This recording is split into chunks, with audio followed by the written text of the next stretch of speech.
So we have reported this on our other channels. So General Matatu has given Mnangagwa a warning. Tensions are rising in Zimbabwe.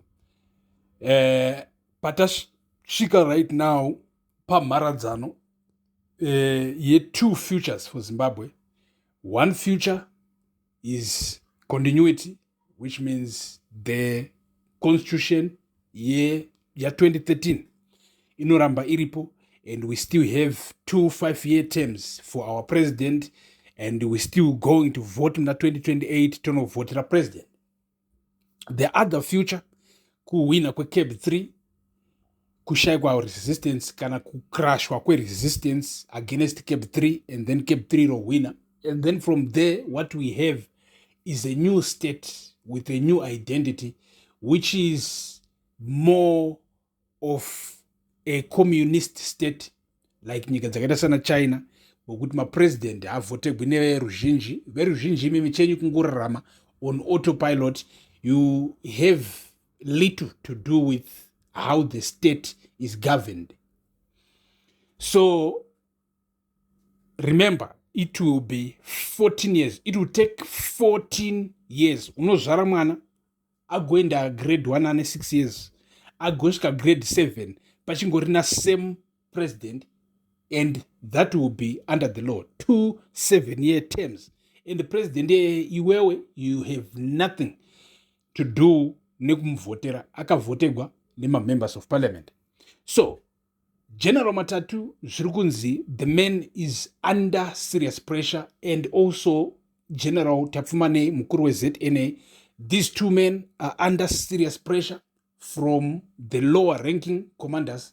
Vari kusubmita petitions, standing against the mutilation of the constitution, standing against the resistance or the hatred iri kupiwa umwe wavo anova the retired General Chiwenga.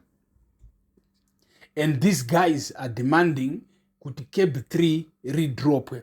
So Mnangagwa is pushing General Matatu kuti, look, I promoted you ndakakuisa panzvimbo iyoyo for moments like this, where I need serious loyalty from the institution. So Mnangagwa is pushing General Matatu to make the changes, kushafula vanhu military, and make sure he remains with loyalists avo vasingazotangi misindo, vasiri kuzotenga kuita chipi kana chipi.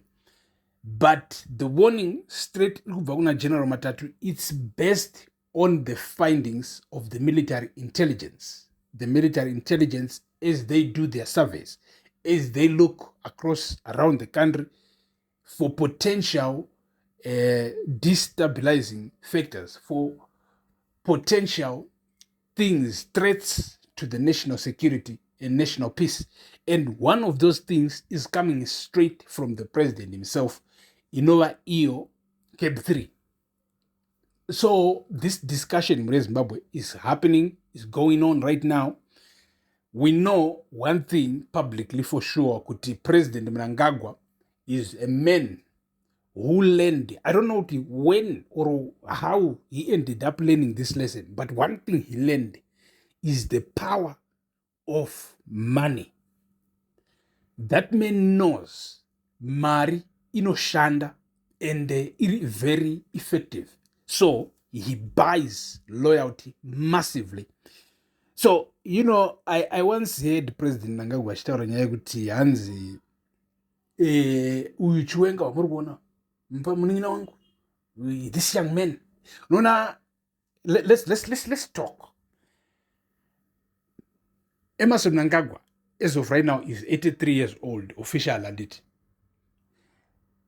And when Chiwenga, I think Chiwenga is like 10 years younger than Mnangagwa. So, which means he will be around 73 years old. Now, simply because iwewe wakasiya munhu ne-10 years, but munhu wava ne-73 years, and potentially Chiwenga unotori nevazukuru as we speak right now. Zvezukuru vana vevana. You understand? How are you going to call that man this young man? And he was doing the same with Valerius Banda, Mpolitubiro Musuno. Actually, this young man, he is trying to put himself in a position of a senior citizen over everybody. Like, if you guys, you are young people, that means your opinions don't really matter. You understand, the picture the president is trying to paint, or the picture he's selling, or the perception he's selling to these Chiwengas. He looks at these guys as if they are young boys, but they're not boys at all. They're not even fathers. These are grandfathers. Vava vana sekuru vana Chiwenga, vana Valerius Vanda, ava madzisekuru aya ekuti you cannot put them in a position ekuti you call them young men kuti vati uzambo manipulate on that level. So this is what is happening.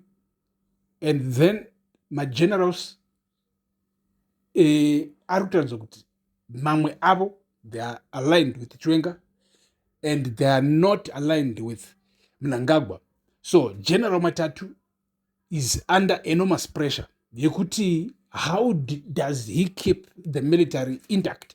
Because also shuffling people or changing people, removing this one from this commanding position, which him replace Anoui, makes everybody feel uncomfortable within the military, because every other general now is scared of his position or her position. Anytime I'm not loyal, I'm going to be removed. So if they find another moving vehicle, nobody will, they will quickly do that.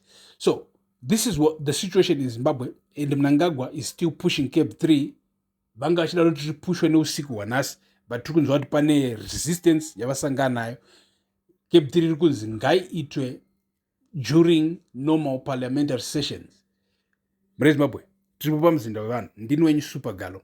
Stay tuned. Peace.